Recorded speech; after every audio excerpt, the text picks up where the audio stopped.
सर्दी की गुमसुम सुनसान रात और बारिश रुक रुक कर हो रही थी। सड़क पर दूर दूर तक कोहरे की चादर थी। चारों तरफ सन्नाटा पसरा हुआ था। ऐसी अंधेरी रात में रोहन अकेले ही निकल पड़ा था। आज उसके पक्के दोस्त राजवीर का जन्मदिन था और उसने सभी दोस्तों को अपने फार्म हाउस पर पार्टी दी थी। वह शराब और शबाब का पूरा इंतजाम था। रोहन का प्रोग्राम अगले दिन सुबह निकलने का था, पर जब पार्टी पूरे शबाब पर थी, डांसर लड़कियों के आमंत्रण देते मुबस, ऊपर से शराब का नशा, रोहन होश खो बैठा और एक लड़की को गले से लगाकर चूम लिया। बस फिर तो हंगामा मच गया। डांसर्स के साथ आए बाउंसर ने उसको उठाकर पटक दिया। उसके सारे दोस्त उसकी खिल्ली उड़ाने लगे। वो गुस्से और शर्म से बिना किसी को बताए पार्टी से निकल गया। जब वो चला तो रात का 1 बज रहा था। राजवीर का फार्म हाउस शहर से काफी दूर था। नदी के साथ साथ सड़क चल रही थी। रोहन नशे और बेइज्जती दोनों से बोझिल सा कार ड्राइव कर रहा था। कोहरे की वजह से उसे ज्यादा दूर तक नजर नहीं आ रहा था। अचानक एक लैंप पोस्ट की दम तोड़ती हुई पीली सी रोशनी में उसे एक लड़की खड़ी हुई दिखाई दी। रोहन ने 2-3 बार अपनी पलकें झपकी जैसे उसे भुलावा हो रहा हो, पर जैसे जैसे वो उस लैंप पोस्ट के नजदीक पहुंचने लगा वो साफ साफ देखने लगा था। लड़की हाथ से रुकने का इशारा कर रही थी। रोहन एक नजर उस पर डालते हुए सर्र से आगे निकल गया।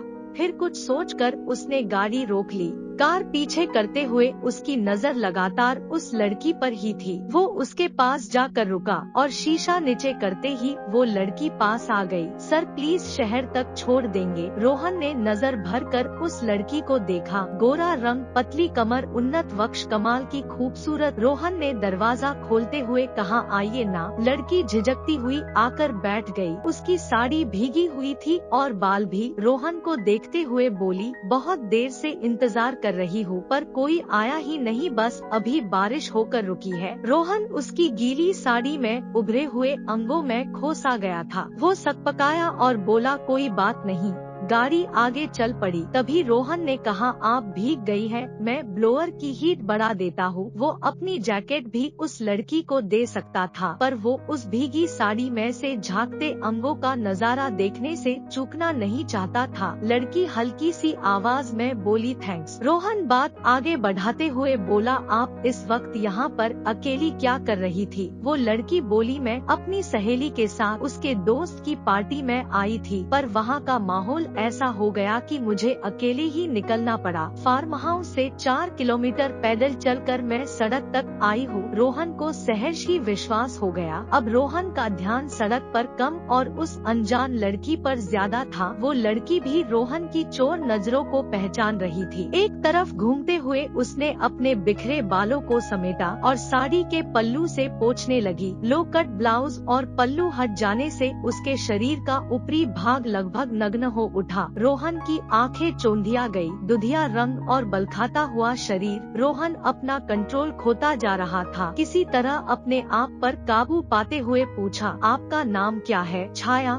कहते हुए वो लड़की रोहन की ओर देखने लगी। उसकी आंखों में अजब सी बात थी। रोहन डूबता जा रहा था। अचानक लड़की ने पूछा, कहाँ खो गए? रोहन अपनी कपकपाहट को काबू में लाते हुए बोला, आप जितनी सुंदर लड़की मैंने कभी देखी नहीं, बस इसलिए आपकी रूप की छाया में खो गया था। छाया जी? रोहन के अंदर बैठे पुराने खिलाड़ी ने जोर मारा। लड़की अपनी तारीफ सुनकर शर्मा गई। रोहन की हिम्मत बढ़ी। वो बोला, आप जैसे खूबसूरत लड़की को अकेला रात को नहीं निकलना चाहिए। छाया धीरे से बोली, अगर इंसान अकेला ही हो तो क्या करेगा? बिना माँ बाप की बच्ची को अकेले ही हर चीज का सामना करना पड़ता है। रोहन मन ही मन खुश हो रहा था। आधा काम तो हो ही गया। लड़की विश्वास करने लगी है। वो अपनी आवाज में जरूरत से ज्यादा चाशनी घोलते हुए बोला, क्या आप दुनिया में अकेली है? हाँ, अपना कहने को मेरे पास कोई नहीं। छाया उदास होती हुए बोली। रोहन रोहन ने सहानुभूति दिखाते हुए छाया का कंधा सहलाया। ओ यह उसका पैतरा था। छाया ने कुछ प्रतिक्रिया नहीं दिखाई। वाओ लड़की सेट हो जाएगी, यह सोचते ही रोहन की बाछें खिल गई। रोहन अपना हाथ थोड़ा नीचे पीठ पर सरकाते हुए बोला, आप इस भरी दुनिया में बिल्कुल अकेली है, बड़ा दुख हुआ। लड़की फिर रोहन को देखने लगी। इस बार रोहन ने कंधों से हाथ उठा लिया और बोला, आप करती क्या है और रहती कहाँ है? रोहन के अंदर का वहशी जानवर एक झपट्टे में उस लड़की पर टूट पड़ना चाह रहा था, पर उसका अनुभव उसे रोक रहा था। सब्र कर और दाना डाल। जी 18 वर्ष तक तो मैं एक अनाथालय में रही, फिर स्कॉलरशिप मिल जाने के बाद मैं 2 साल से सेंट मारिया कॉलेज में पढ़ने लगी। वहीं से मेरी रूममेट झूठ बोल कर ले आई। मेरे पास तो कपड़े भी नहीं थे, उसी ने अपनी साड़ी दी और यहाँ सब लोग शराब पी कर उल्टी सीधी हरकतें कर रहे थे। एक लड़का तो मुझे खींचकर बेडरूम में ले गया। फिर रोहन की उत्सुकता चरम पर थी। फिर उसने मुझे कसकर पकड़ लिया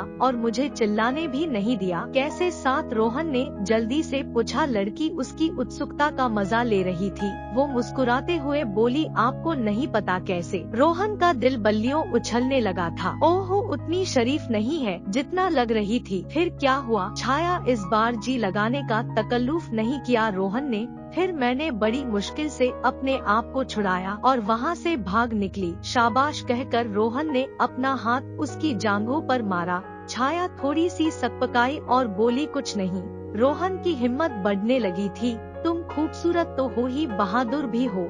वेरी गुड शब्दों के साथ साथ रोहन का हाथ छाया की जांघों के ऊपर चल रहा था। फिर वो बोला, तुम अभी जवान हो, खूबसूरत हो, लाइफ को एंजॉय करो। तुम्हारी हमउम्र लड़कियां यही करती है आजकल। जी एंजॉय करने के लिए पार्टनर मनपसंद होना चाहिए। कोई आपसे जबरदस्ती करे तो कैसा लगेगा? बात तो तुमने ठीक कही। कहो कैसा पार्टनर पसंद है तुम्हें? मैं ढूंढ लूंगा। छाया मुस्कुराई और बोली, जो आप जैसा हो, टॉल, डार्क, हैंडसम, जो औरतों की इज्जत करे और पैसे वाला भी हो। रोहन ने सोचा वो मारा पापड़ वाले को तीर निशाने पर था। आज तो शिकार आगे से चलकर आ गया। रोहन ने छाया की कमर में हाथ डाला और अपनी ओर खींचते हुए बोला, मुझ जैसा क्यों? मुझे ही बना लो ना अपना पार्टनर। बंदा तो आपको देखते ही आपका गुलाम हो गया था। और उसने छाया के गालों को चूम लिया। चलो छोड़ो ना प्लीज। छाया ने अपने आप को छुड़ाने का उपक्रम सा किया, जैसे उसे रोहन का ऐसे करना बहुत अच्छा लग रहा हो। रोहन अब आगे का प्लान बनाने लगा। आज कहाँ उसे रात काली लग रही थी